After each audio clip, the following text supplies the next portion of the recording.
Two. Can you hear me at home? Test one, two. Test one, two. Test one, two. Test. Test one, two. Test one, two. I hope you can hear me at home. All right. That's what, yeah. Test one, two.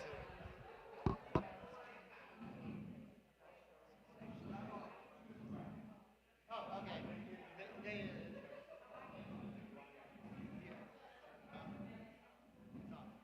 I saw your video on Coldplay. Oh, yeah. Um, you've caused us pause to concern because we have tickets to go, and we're contemplating just saying, you know, I think this is where we want to go. If you go, bring an Israeli flag. You make a difference. Because he looks for the flags. And I think because of everything that's going on, there's going to be a lot of Israeli flags. So go enjoy yourself. He's not a bad guy. I don't think so. He's not a great guy, but he's not a bad guy. The problem was, not for us, him, that everyone else cheered, but the fact that the opening act is Palestinian, really? You have to do that? Right, there's a lot of other. I wonder if he's going to bring her to Miami. That would be gutsy. Bring it to liberal Colorado, a different story. Right. I say go enjoy it. Morning, guys. How are you? He's gonna eat well either way. Yeah. The question is, will we? Yeah. Yeah. That's what we ask. Yeah. I won't. I wouldn't go again, short of an apology. Yeah. Okay. Test one, two. Here we go. Veshamru b'nei Yisrael et ha-Shabbat lasot et ha-Shabbat ledorotam beritot. Veshamru b'nei Yisrael et ha-Shabbat lasot et ha-Shabbat ledorotam berit olam. Beni uven b'nei Yisrael, oti leolam, oti leolam. V'shamru b'nei Yisrael et ha-Shabbat lasot et ha-Shabbat ledorotam berit olam. Ki sheshet yamim asa Adonai et hashamayim ve'et haaretz v'shamru b'nei Yisrael et ha-Shabbat lasot et ha-Shabbat ledorotam berit olam.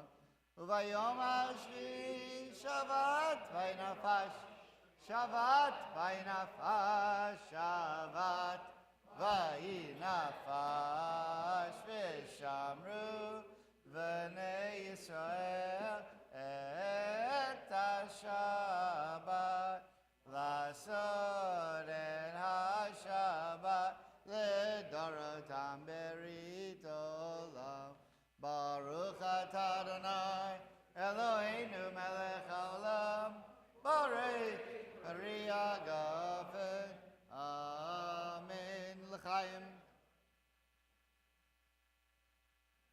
Good today. Okay, Torah Study blessing. Baruch atah Adonai Eloheinu melech haolam Asher kishanu b'mitzvotav v'tzivanu la'asok b'divrei Torah. Amen. Okay, so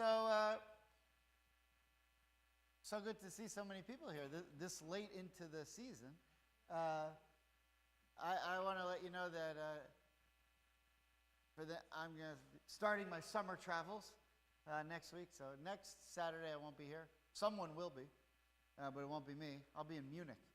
I'm going to Munich. I've never been there before. I'm going for the 80th anniversary. Yeah. Oh, good. Well, we're going to that. We're going to be there for the 80th anniversary of the liberation of Dachau. So I'll be at that. I'll be part of the ceremony actually. The Miami Symphony is performing. It's going to be pretty incredible. And then the following week, I'll be in the Greek Isles on. Aren't you going to Prague? Yeah, in between. Yeah. So then I'll be on a cruise on Royal Betham to the Greek Isles, and then I'll be back. I hate to miss next week's Torah portion. It's my bar mitzvah portion, but whatever. Yeah, I'll do it, just not with you. Okay, but this week's Torah portion, Ba'alotecha, if you like current events, this is unbelievable. I mean, that this should be the Torah portion this week is truly remarkable, because this is a Torah portion about, well, we're going to look at chapter 10. We're in the second triennial cycle, so Numbers chapter 10, verse 1. But we're looking at the part of the Torah that says when you go out to war, which is pretty unbelievable. Now, there is a verse, if you just want to, I'll show you this quickly. Wrote it down here.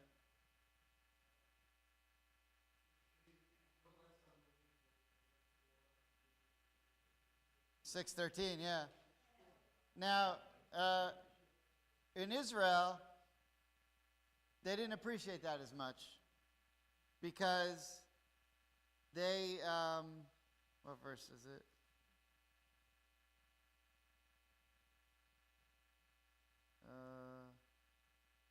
In Israel, they put the date first. So in Israel, it's 13:6. So when you tell them it's 6:13, they say, what are you talking about? It's 13:6, which, when you say it that way, doesn't have the same ring to it.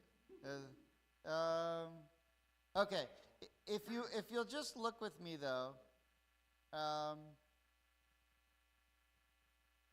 is it?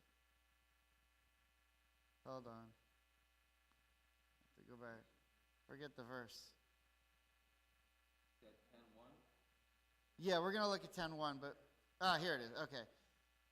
If you just look at with Numbers 23:24. If you just look at Numbers 23:24 for 1 second. So, I don't know how closely you were following the news before the war started.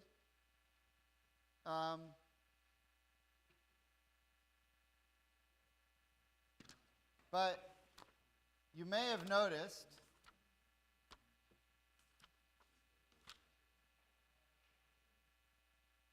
by the way, the war started on October 7th. It didn't start 2 days ago.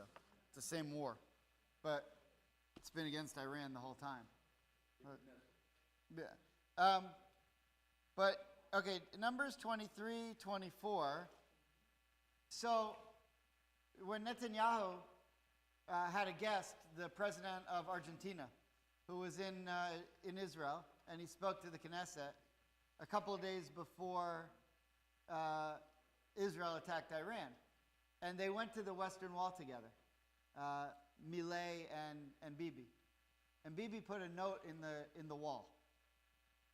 And normally you're not supposed to read the notes that other people put in the wall, but it became public what the note was that he put in, and it was a verse from Torah. And what verse was it that he put in 2 days before the war? This verse, 23:24, which says, "Hen am kalavi yakum uchari yitnasa," which means, "Behold, a people who arises like an awesome lion and raises itself like a lion." He put that verse in the wall 2 days before they attacked Iran, and the lion that rises is Am Kalavi, which is the name of this war. So he put a reading from this verse in the Kotel 2 days before the war started, and when the war started, this was the name of the war, which is okay. So now, speaking of war, if you come back with me to chapter 10, verse 1, this is where we want to start. And there's one more remarkable thing here that I'm going to show you that sort of plays into what's going on today. But in the meantime, let's just take a look. Okay, Judy, would you mind getting started? Chapter 10, verse 1, book of Numbers. Here we go. The Lord spoke to Moses, saying, Have 2 silver trumpets made. Make them of hammered work. They shall serve you to summon the community and to set the divisions in motion. When both are blown in long blasts, the whole community shall assemble before you at the entrance of the tent of meeting. And if only one is blown, the chieftains, head of Israel's contingents, shall assemble before you. But when you sound short blasts, the divisions encamped on the east shall move forward. And when you sound short blasts a second time, those encamped on the south shall move forward. Thus, short blasts shall be blown for setting them in motion. While to convoke the congregation, you shall blow long blasts, not short ones. The trumpets shall be blown by Aaron's sons, the priests. This shall be for you an institution for all time throughout the ages. When you are at war in your own land against an aggressor who attacks you, you shall sound short blasts on the trumpets, that you may be remembered before the Lord your God and be delivered from your enemies. And on your joyous occasions, your fixed festivals and new moon days, you shall sound the trumpets over your burnt offerings and your sacrifices of well-being. They shall be a reminder of you before the Lord your God. I, the Lord, am your God. Okay, so there's a lot going on here. Now, so let's take it piece by piece. There are different types of mitzvahs that we don't do anymore. What are the most obvious types of mitzvahs that don't exist anymore? Sacrifices, right. And maybe some of the other agricultural stuff, especially if you're not living in Israel. Right, then you're exempt from a lot of the agricultural stuff, the tithing and all that kind of thing. You still have to pay temple dues. But you don't have to count your fruit and bring it to the... Right, yeah. But there are other things, maybe, that we don't do anymore. And this mitzvah that we just saw is one of them. All right? So, we don't have to blow shofars before we go to war. Right? Now, you could if you want, but this became one of the 613 mitzvahs that went out of style. We don't do it anymore. Now, one of the reasons why we stopped doing it, and the rabbis talk a lot about this. Actually, before I say that, we mentioned here a lot about blowing shofars,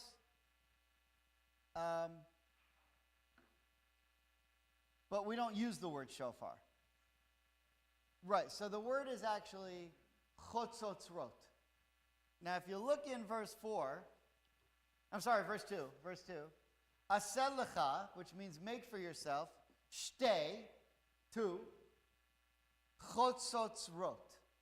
So chotzotzrot are trumpets. And a trumpet is more like a longer kind of thing. I mean, you can have a long shofar too, but a trumpet is always longer and straight and has like a round, like it gets bigger at the end. That's a trumpet. Now, when they made all the stuff that they used to use, it was in the time of when Moses, they made the tabernacle. Remember those two guys, Betzalel and Aholiab, and Moses told them all the stuff to make? And so that was the stuff that they used. And when they got to Israel and they had the Holy Temple, those were the same thing. They had the same menorah, they had the same ark, it was all the same stuff. So maybe the question is, those were the trumpets. And if you don't have those exact trumpets that Moses had them make, you can't do the mitzvah. It had to be that trumpet. That's one possibility. The fact that we don't actually have the stuff. Now, if you want to go to the Vatican and see where they stole it and break in and try to find it, how do I know they have it? It's on the Arch of Titus. You go to Rome and you see the pictures of the Jews carrying the menorah. There's also pictures of the trumpets. You can Google it, Arch of Titus, and you can see they took it. They took everything if it wasn't nailed down. Now, the only thing we don't think they have is the Ark of the Covenant. Why? Because if they would have had the number one thing, the Ark of the Covenant, they would have put it on the Arch of Titus. But what's on the Arch of Titus? The menorah and the trumpets. And something else that looks like they're filming a video or something. I'm not sure what that thing is. There's like a box that they're holding. But the trumpets are there. Okay? So we don't have the actual trumpets. Now we finally have a pope who speaks English. Maybe we can go and ask him for it. You know, the Pope from Chicago. The Pope.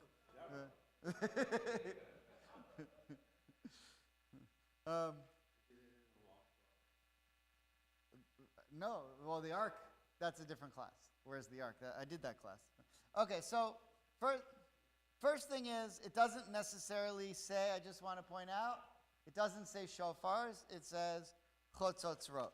However, if you look at some of the other language, especially like just for example, verse 5, when you sound short blasts. Okay, well, you know how to say you sound short blasts? Utkatem. Taka, tekiah, right? We know that word. And what are short blasts? Trua, trua. We know these words. So those are shofar words, right?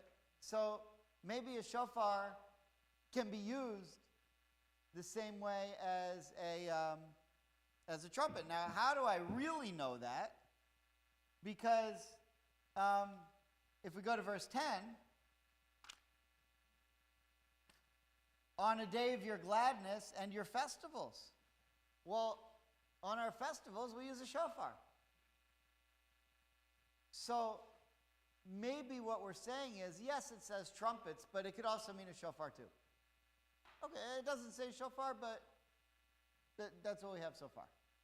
So what are the two reasons to blow shofar? War and holidays. War and holidays. Now, what do those two have in common?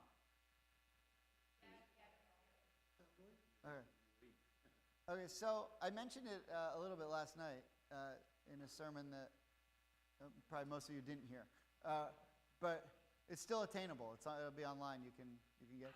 But any nation could blow a horn when they go to war. In fact, if you imagine the old days when people go, they probably did do that. You know, if you see the old movies, they had a whole band. And then the band would get slaughtered, and, you know, someone else would pick up the shofar until then he got slaughtered. So, if you only had that trumpet that you, or, you know, whatever it is, the instrument that you're using for war, it might look like you're blowing the same kind of just a flashback to the Muppets, you know, those two guys.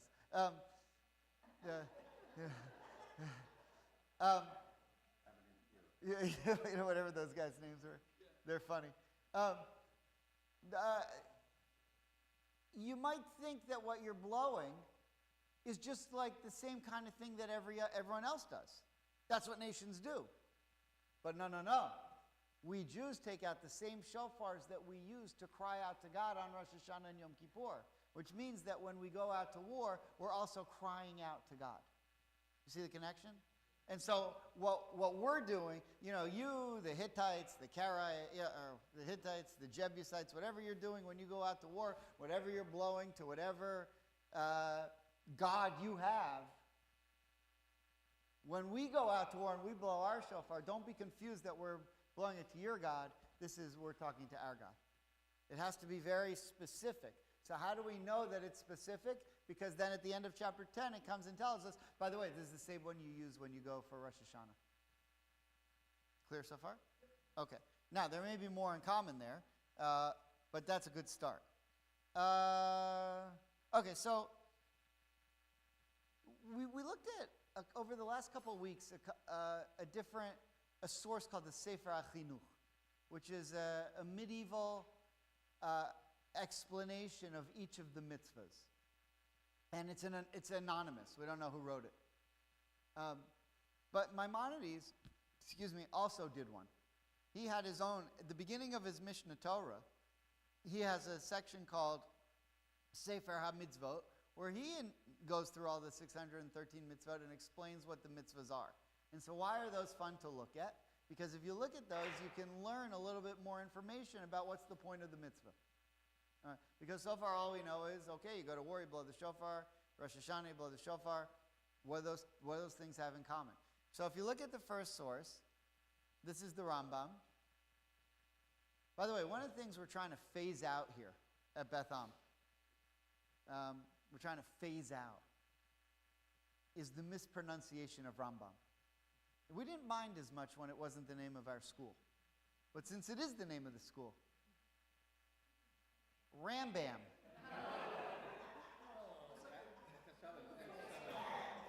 is forbidden. Please, no more Rambam. It's Rambam. This isn't the Flintstones. Right? All right. So, Ken, would you mind reading the Rambam? Okay. And that is? And that is that he commanded us to blow with trumpets in the temple during the bringing of the holiday offerings. And that is his, may he be exalted, saying, quote, and on your joyous occasions and on your festivals, etc., you shall blow, etc., Numbers 10:10. In the explanation, Rosh Hashanah 26b, they said that this commandment on public feasts is with the trumpets, and the regulations of this commandment were already explained in the Sifrei, in Rosh Hashanah, and in Tanit. And likewise are we commanded to blow with trumpets at times of need and of distress, when we yell out in front of God, may he be exalted. And that is his saying, when you are at war in your land against an aggressor who attacks you, etc., Numbers 10:9. Okay, so one other thing in common between blowing the shofar on Rosh Hashanah or on Rosh Chodesh too, because Rosh Chodesh at the beginning of each month is like a mini Rosh Hashanah / Yom Kippur. So one of the things in common of blowing the trumpet or the shofar on these holidays and on war is that they're both times of distress. Why are we in distress on Rosh Hashanah? Because we're nervous about our sins. We're nervous about how we're going to be sealed on Yom Kippur, and so we come and we cry out our heart of all of the places we've strayed over the course of the year. And when we go out to war, also it's a very obviously a distressful time. And so that's another thing that these two things have in common. Right? Clear so far? Okay. Now, Maimonides explains it a little bit more in the Mishnah Torah, which is the next source. Just to give us a little more context on this,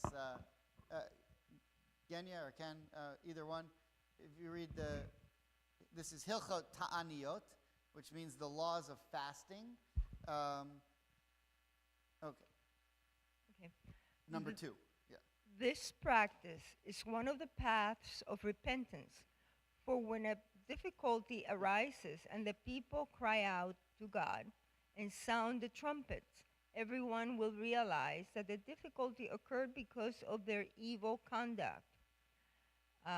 As Jeremiah 5:25 states, your sins have turned away the rains and the harvest climate. This realization will cause the removal of this difficulty. Continue? Okay.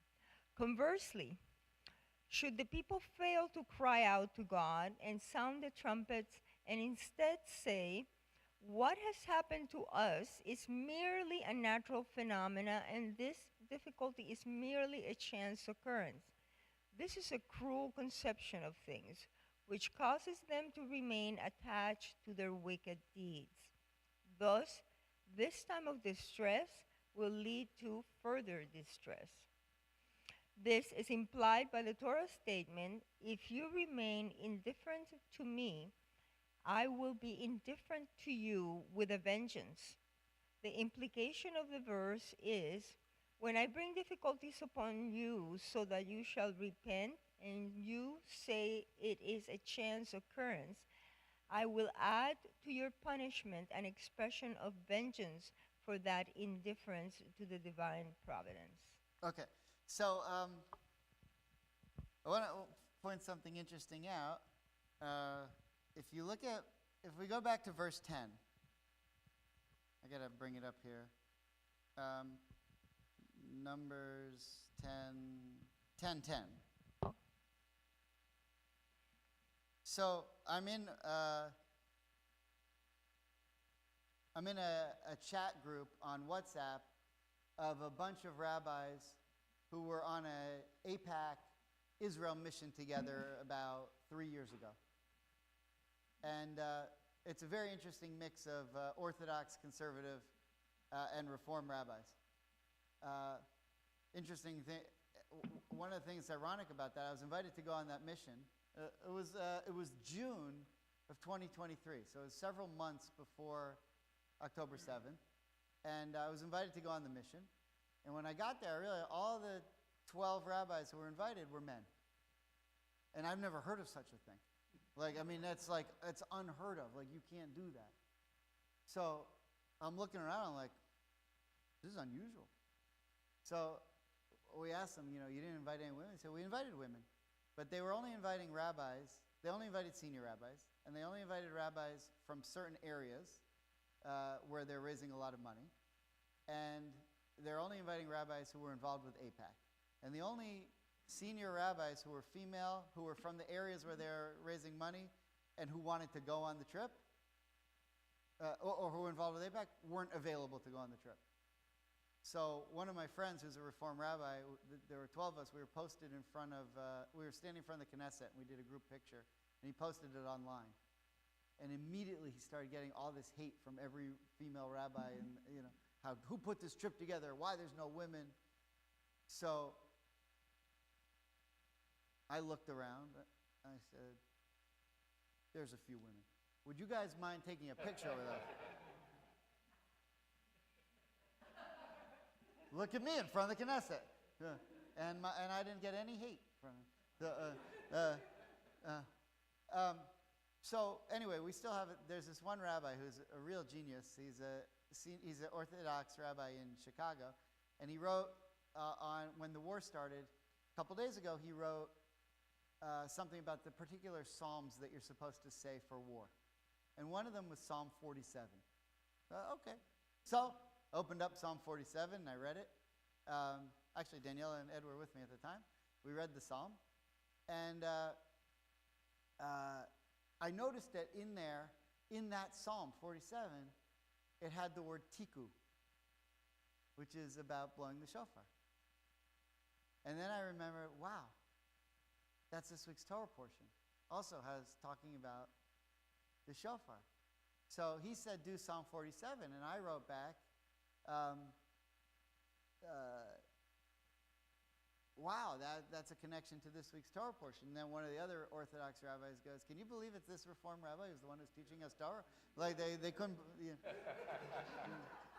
And I wrote back, yeah, I know almost all the Hebrew letters. I know the motzi. I know, I love having fun with those guys for that stuff. But then he said, well, why don't you check out what Ibn Ezra has to say about verse 10? So, okay. That I don't know. So Ibn Ezra is from about 1,000 years ago,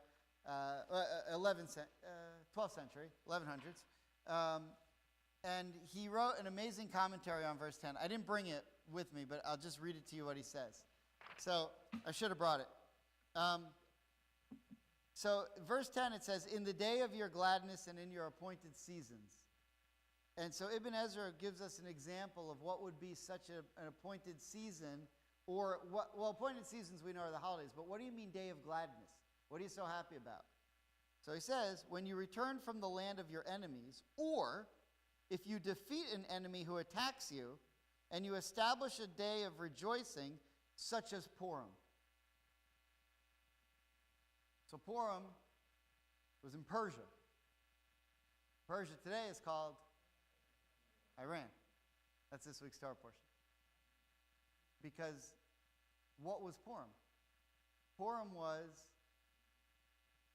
we were almost all killed, but God intervened and none of us were killed. And that happens to be the commentary on this. That's what Ibn Ezra 1,000 years ago wrote. That's what this verse in this week's Torah portion is talking about. So, pretty cool. All right. Okay. Now, one of the things we need to ask is, when did Jews stop? We know we don't do this mitzvah anymore. But the question is, when did we stop doing it? And why did we stop doing it? So one suggestion is, this was a suggestion that was made by Rabbi Moshe Feinstein, who was one of the most famous rabbis of the 20th century, who said they stopped once they lost the trumpets. Once the Romans stole the trumpets. If you don't have the actual trumpets, you can't do it. So if you don't have that's just one suggestion. And not all the rabbis hold by that. But when would it be obvious that you couldn't do this mitzvah anymore? So if you look now at verse, hang on. Where is it?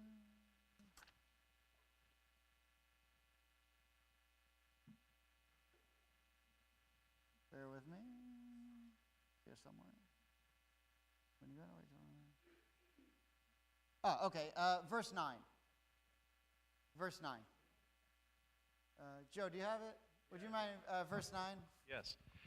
When you're at war in your land against an aggressor who attacks you, you shall sound short blast on the trumpets, that you may be remembered before the Lord your God and be delivered from your enemies. Okay, so that verse gives you the answer.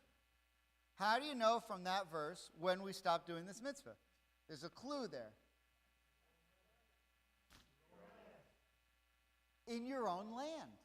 Once you've been kicked out of the land of Israel, so let's say after the Romans kicked the Jews out, and after the Bar Kokhba revolt, 132, 134 CE, and now we're kicked out, and there's no Jewish army of the land of Israel, that's the end of that mitzvah. The mitzvah no longer, that's when we stop doing it. So I would think that, if you read through the books of the Kings and the books of Samuel and the books of Kings, there were skirmishes all the time. Almost on every single page there's fighting. Which is like, I love when a lot of Reform rabbis will say, I'm against war. It's against my Jewish values. I'm like, which page is that? The whole thing is about war. It is literally a book of war. The Jewish values you made up. Okay. There's war on every page. So I would bet that they went out with the shofars. However, from verse 10, you can say, because it says the mitzvah is only when you have a sovereign Jewish nation in the land of Israel with its own army, once you don't have that anymore, the mitzvah is now obsolete. Right. Now, I'm talking pre-1948. So obviously you're going to say, was that your question? You think I wasn't prepared for that? You think I wasn't going to get there? All right. So so here's the question. If a mitzvah becomes obsolete, do you reinstate it or is it dead? Now, and what do we mean by Jewish sovereignty? So, for example, in 1967, there was an amazing conversation between Rabbi Shlomo Goren, who was the chief rabbi of the IDF in 1967, and Mota Gur, who was the head of the infantry. Not the paratroopers. And they're sitting on the Temple Mount, and they just conquered. And what is Shlomo Goren begging the general to do? Blow up the dome. And in probably one of the wiser moments of an Israeli general, Mota Gur said, that may not be the best political move, to blow up the Dome of the Rock. We just beat these Arabs. Let's call it a day. But Shlomo Goren thought, no, we're going to rebuild the temple. Which makes no sense because, even theologically, the temple's supposed to come back on its own, the third temple. We're not going to have to build it when the Messiah comes. So, but this was the debate. But you can't, just because 1967, the Temple Mount is now in Jewish hands, you can't go do sacrifices. But the temple's not restored. So the mitzvahs that were defunct from 1967 on, you can't go and do them. That's what the sacrifice is. But what about this? Trumpets aren't as offensive as sacrifices, and in fact, we still do blow the shofar at our festivals. The question is, what about war? And the other thing that we see here is that part with the war, verse 10 only refers to war. It doesn't say your festivals in your land. So if you're celebrating Rosh Hashanah in Krakow, or Moscow, or, Vilna, or whatever, you're not going to say, oh, well, we're not going to blow shofar because we're not in Israel. It doesn't say that. Wherever you are in the world, you blow shofar on Rosh Hashanah and Yom Kippur, the end of Yom Kippur. And, by the way, all through Elul. Okay. If you're walking in the old city of Jerusalem, in the Jewish quarter, on a Monday or Thursday, you hear shofars everywhere. Why? What's Monday, Thursday? Bar mitzvah days. That's when a lot of Israelis have bar mitzvahs. Why don't they do it on Shabbat? Because you can't take pictures. In the Western Wall area, you're not allowed to film or take pictures. And so one of the differences, Israelis, they go crazy. They have, you walk in the Western Wall, it looks like it's a movie set. They've got 30 camera guys, and you're like, what movie is this? They're like, no, it's Shmuli's bar mitzvah. It's a little bit like Beth on basketball. Because every parent is making a highlight film for when they get recruited by University of Florida to play. They're going to need their third grade. They are making these highlight films.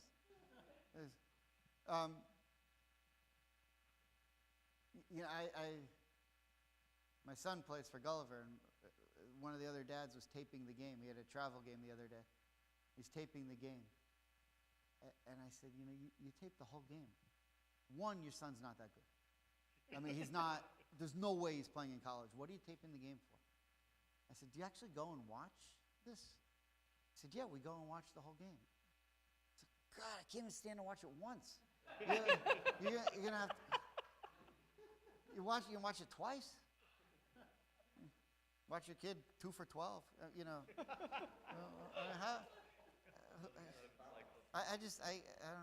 They take it way too seriously.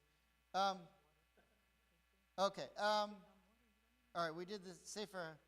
Did we do this? Okay, Sefer HaChinuch. Couple more points here, and then we'll try to get to a point. Shelley, would you mind? The Sefer HaChinuch, this is, again, a medieval commentary that explains what the mitzvahs are. Behold, it is elucidated. Behold, it is elucidated that this commandment was performed by the priests, and that it was a constant commandment to them, meaning to say that they would blow every day, and not only on a holiday or the day of the new month. However, I have seen that Rambam wrote, Mishnah Torah, vessels of the sanctuary and those who serve therein, on all the festivals and on the new moon days, the priests would sound the trumpets and the Levites would sing. It seems from his words that his opinion is that on other days, even the Levites blow the trumpets. And if the priests transgressed this and did not blow at the time of the sacrifice, and so too if they did not blow at a time of trouble, they will have nullified this positive commandment. Okay, so that doesn't sound that fun or interesting, but what we can glean from that is what the Sefer HaChinuch was arguing was the only time you blow the trumpets the only time you ever would blow the trumpet, not the shofar, but the trumpets, is when the Holy Temple is standing. And so because there's no priests, and because there's no Levites, I mean, we have priests and Levites, but one of the things you could say today is, even though people, know that they're priests and Levites because their last name is Cohen or Levi, you can't prove it. We don't really know today that someone's a Kohen. I mean, you probably are. I mean, you have DNA, whatever, but how do you really know? How do you really know? Because it's been so long, and there's been so much mixing, and, maybe, I could move to Tennessee, change my name to Cohen, and say, hey, I'm taking the first Aliyah every time, and they'll never know, do you think the guy you think the Chabad rabbi in Chattanooga is going to say, hey, I need a DNA test? You think we're going to give you an Aliyah? Where's your DNA? I mean, how do you? So it's hard to know for sure.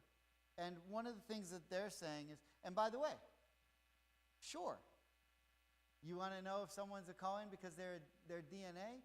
But this is the Sefer Chinuch writing in the 1100s. They didn't know what DNA was. So here he is, 1,000 years after the temple is 1,000 years after the temple is destroyed. Yossi Cohen walks in, says, "I'm here for my Aliyah." How do you know that he 1,000 years ago? How do you know he's still really a Kohen? How do you know his great great great great great grandfather didn't change his name because everyone hated him and he couldn't get an Aliyah? And I don't know, whatever. Some of this good. But how would you have known 1,000 years ago? Right? So now today, okay, fine, you could do DNA, but in the Middle Ages, how would you know? So then it becomes the custom. Well, we don't do it anymore because we don't know who's a Kohen, who's a Levite, who's allowed to blow and who isn't. And the other thing is there's no sacrifices. Okay, now the Maggid Mishnah is from the 1300s. He wrote a commentary. He was from France. He was Sephardic, but ended up in France in a place called Tolosa. And he wrote a commentary on the Mishnah Torah, on Maimonides. And he says this.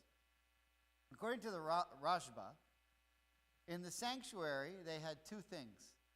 They had the trumpets and the shofars. Okay? And outside the temple, it is only one or the other.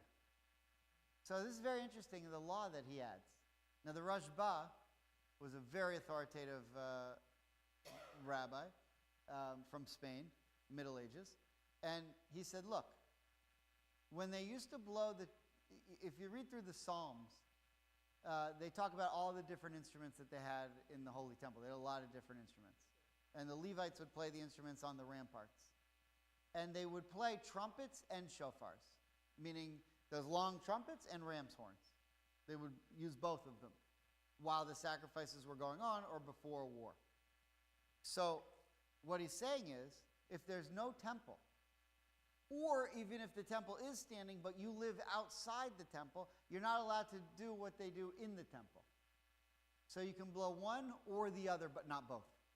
Because if you're blowing both, you're copying what they do in the temple, and you're not allowed to do that outside of the temple. So you can blow one or the other, which could be an indication that even after the temple was destroyed, you could blow the shofar, which is fine for holidays, but not for war. Why can't we blow it for war? Because we had verse 10 that says, if you're outside the land, and once the temple was destroyed, we were kicked out of the land. So we couldn't do it. So basically what we're still trying to find out is, well, we know, one thing we know when it became obsolete, which is after the Romans kicked the Jews out of Israel. So now we have to ask the question, though, 1948, 1967, does it come back? Do we start? Do you think that, do you think this happened? The Eyal Zamir, the head of the Israeli army, the Joint Chiefs of Staff, the Ramat Kal, he says to Bibi, okay, everything's ready for the attack on Iran. Hit the button. Let them know. And then he was about to do it, so, he forgot the shofar. Tekiah! Okay, now go. You think that? Maybe. Maybe. Okay. One more commentary, the Shulchan Aruch. This is actually a law code. So this is actually, the Shulchan Aruch, when you see Shulchan Aruch, that is what is Jewish law today. Because everybody goes by, everyone who follows Jewish law goes by the Shulchan Aruch. So this is what the law is as it was codified and hasn't been changed. Bill? Would you mind reading? Just as they fast.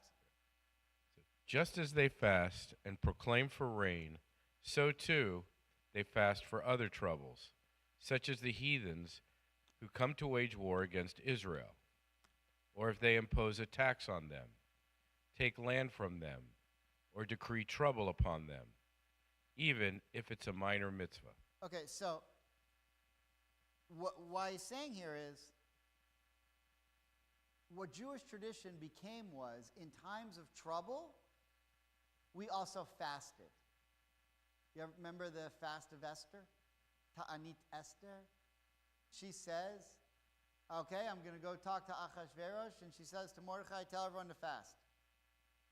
And that's why we have a fast day before Purim, called Ta'anit Esther, still to this day.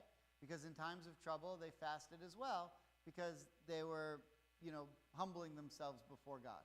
So it became later on a connection between blowing the shofar in times of trouble and fasting in times of trouble, meaning doing those two things together. You see how that happened? Okay, so that's what we just said. Now, why would you do that? And the Shulchan Aruch gives a few different examples. For example, if someone's coming to wage war against the Jews, or if they impose a heavy tax on them, or if they happen to say, it's illegal for Jews to have mezuzahs. Or, these are all things that have happened over time. Or you're not allowed to study Torah, which is why the Haftarah exists. Because they said they couldn't study Torah. So, okay, we can't bring out the Torahs, bring out the Tanakhs. And we'll study something from Isaiah that reminds us of that week's Torah portion. That's what a Haftarah is. Okay, so if anything really bad like that happens, we need to fast and blow the shofar. Okay, that's what we have so far. Okay, let's keep going. These cities fast and proclaim, and others around them also fast. But they do not proclaim unless the enemy has come and they have blown the shofar to gather for their assistance. Okay, so let's say you had an evil governor, and the Jews of Boca were told they can't have any more mezuzahs. But here in Miami, we're allowed to have them. So we're not being persecuted by it, but they are. So they have to, so what happens then? If you look here, it says,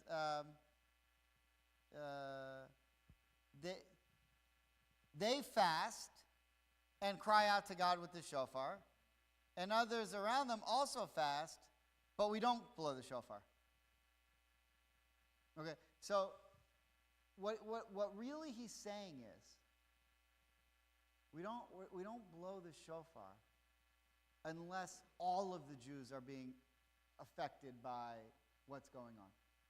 So when we go out to war, if it's the entire Jewish nation, then yes, we would blow the shofar. But if it's just one tribe, then they can blow it, but nobody else has to. So it's not a mitzvah that everyone has to do it. In other words, when is the mitzvah now? When it's the entire Jewish nation, when it's in the land of Israel, when the Jews have sovereignty in the land of Israel, and they have their own army. But short of that, the mitzvah is obsolete. Okay. Comes 1948. All the Jews are fighting. I mean, I don't know actually at what point. This is an interesting question. I don't know at what point the majority of Jews in the world were in Israel. I think it's only recently that there became more Jews, and it's still pretty even. Because if you add up the amount of Jews in Israel compared to America plus the rest of the world, it's still pretty even. But in 1967, it wasn't even close. There were way more Jews outside of Israel, before the Russians came, before the Ethiopians came. I mean, there were a lot more Jews in America back then than there were in Israel. Now it's most of Israel has more Jews than any other country in the world. America's second, and I think France is third with like 400,000, and Argentina also has a lot. I don't know maybe 200,000, something like that. Okay, but anyway, so we don't really know for sure. Are the majority of the Jews in the world in Israel? We don't know.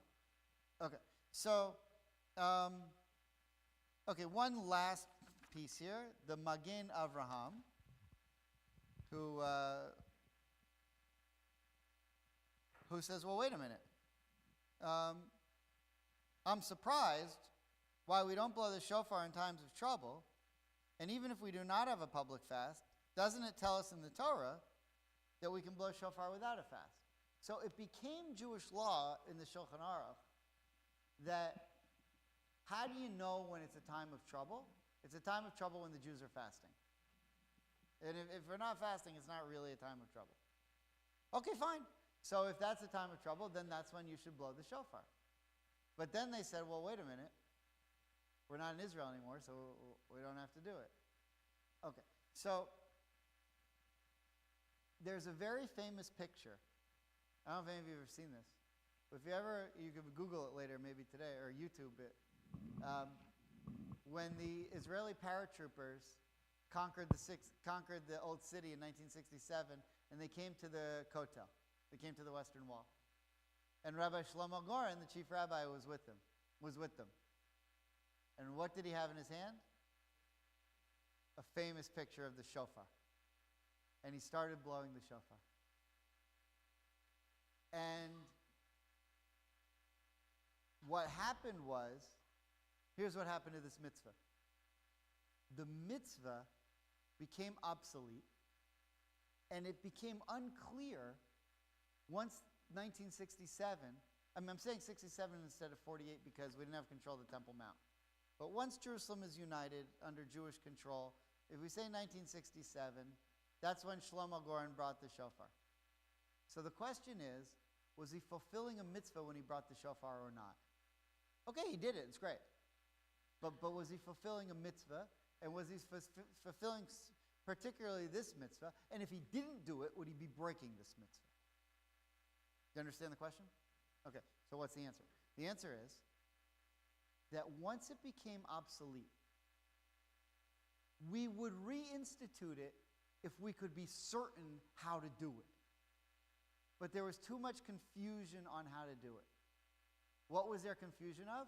Does it have to be the same trumpets? We don't know if we have the right trumpets. We don't know if we have the Kohens or the Levites. And the time of trouble, there's another source, but I didn't bring it. The Orach HaShulchan, which is a commentary on the Shulchan Aruch, says those times of trouble had to be declared by the Beit Din, by the Jewish court. We don't have that anymore either since the temple's been destroyed. And since we don't have the court to declare it, and we're not sure if it's the right trumpets, and we don't know who's a Levite, and we don't know who's a Kohen, there's too much doubt to say that you have to do it. And so for that reason, it's obsolete as a commandment that you have to do. Clear so far? However, if you're going to say, okay, it's obsolete, it's not a mitzvah, it is a mitzvah, but you don't have to do it, and if you don't do it, you're not breaking it, and if you do it, it doesn't really fulfill the mitzvah. What just happened? When Shlomo Goren, the chief rabbi of the IDF, comes and blows the shofar, you think he's going to do it if it's against Jewish law? Of course not. So what is he doing? The mitzvah became a custom. You see what just happened? Mitzvah became minhag. It's a custom now. If you want to go and do it, there's no harm. You can't go slaughter a ram. There's certain things.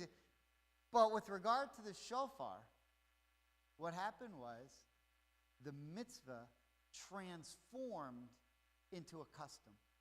And there were plenty of people at the Western Wall blowing shofar the last couple of days. Well, now you can't go because there's warnings and stuff. But there were people there blowing shofars. But it was a custom. Okay. So do you see what just happened? A mitzvah in the Torah is no longer really a mitzvah. Now it's just a custom. If you want to do it, great. But if you don't want to, you don't have to. Okay. Now, one more point. I think I'll make two final points.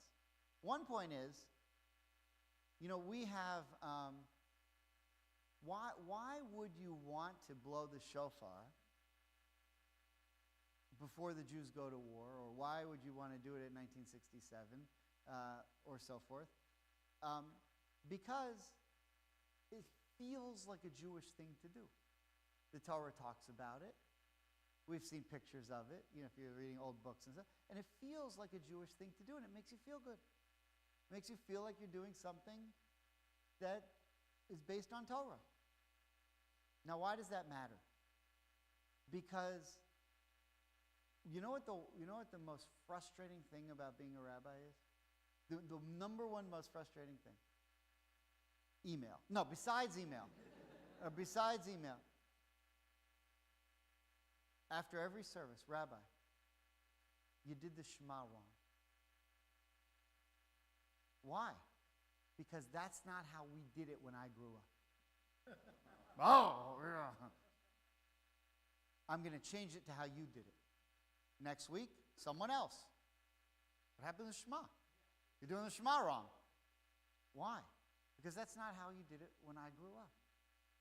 And what I realized, but that's always been like the bane of my existence, is like doing the tune that every single member of the congregation grew up with in 30,000 different synagogues.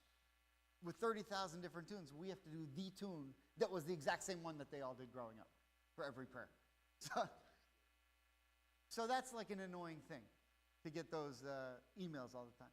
But what I realized in preparing this Torah portion for this week is that the fact that this mitzvah became a minhag, the fact that that happened means that what makes you feel good as a Jew is in and of itself a mitzvah. You see that? The fact that I want to hear the Shema that I grew up with because it makes me feel Jewish is in and of itself a mitzvah, because you want to feel that feeling. And that's cool. You see that? So I think that's very interesting. One last point. One more just last point on why do you have the shofar or the trumpets at the time of war, or not a time of war, let's say a time of stress or sorrow. It could be any bad thing that's happening. And Rosh Hashanah. And I think what happens is you blow it at Rosh Hashanah to say, I'm going to start off the year great. I've got all this energy. I'm blowing the shofar. I'm screaming out to God. It's a big celebration. I can't wait to get out there and do mitzvahs.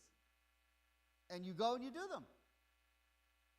And you're going and you're going and you're going, but sometimes you go too fast. And it gets away from you a little bit. And so you come the end of the year on Elul for a month, and you blow the shofar, and then you do it on Rosh Hashanah, and you do it on Yom Kippur. And why are you blowing it then? To pull yourself back. Because you went out with too much gusto, and all right, now you're sort of reeling yourself back in. And that's why you have the shofar at both times. One, at the beginning of the year. And why do you now have this time of sorrow? Because you let it get away from you. That's what we say every year, Rosh Hashanah and Yom Kippur. You know, by the way, I'm going to let you in on a secret. All the things that we apologize for in Rosh Hashanah and Yom Kippur last year, next year we'll be right back there in the same spot saying sorry for the exact same stuff. The prayers don't change, the same sins every year. Right? Because what happened is, okay, we're going to go do it, and then, it gets away from you. And then you have, what happens when it gets away from you is you have these times of sorrow because God's reminding you you're getting away from it. So you blow the shofar and it brings you back. And I think that's another reason why we have here the shofar at the beginning and at the end. But don't also forget the point that unlike every other nation who just blows the shofar when they're screaming out to God to go to war, we use the same instrument to go out to war when we're crying out to God that we do when we're doing something uniquely Jewish, which is Rosh Hashanah and Yom Kippur, and they don't have that. And that's what makes this so special, the shofar, as a way that we communicate to God that nobody else has. Okay? And I mentioned last night, let me just say this one last time, my third final point. But this is what I said last night. The original Jews, the Jews who are hearing this in Bahalotecha, God tells them, when you go out to war, blow the shofar. And then they're about to go to war. They're not supposed to wander for 40 years. They're supposed to go right to Israel. So they're supposed to blow the shofar and go to war. But what happens? They don't blow the shofar because they're afraid to go to war. And so what God says is, okay, you reject. Next week is Shalach Lecha, the sin of the spies, and they have to wander for 40 years. So God says, okay, you don't want to go to war? Fine. You're all going to die here, and the next generation will go to war. The next generation goes to war. They enter the land. They get to Jericho, and the first thing they do is blow the shofars, and the walls come tumbling down. Right? And I made the point last night that the generation that wandered in the wilderness was the generation that was afraid to blow the shofar because they didn't want to go to war with their enemies. And that's the generation that's afraid. That's the generation that's willing to say, we'll live side by side with a nuclear Iran. But the generation, that's why this week's Torah portion is so interesting. The generation that's willing to blow the Torah says, if we want to live in this land, we're going to have to fight for it. And that's where we are right now. And that's one of the reasons that this Torah portion this week is beyond belief. And people around the world really can't believe it. All right. Shabbat Shalom.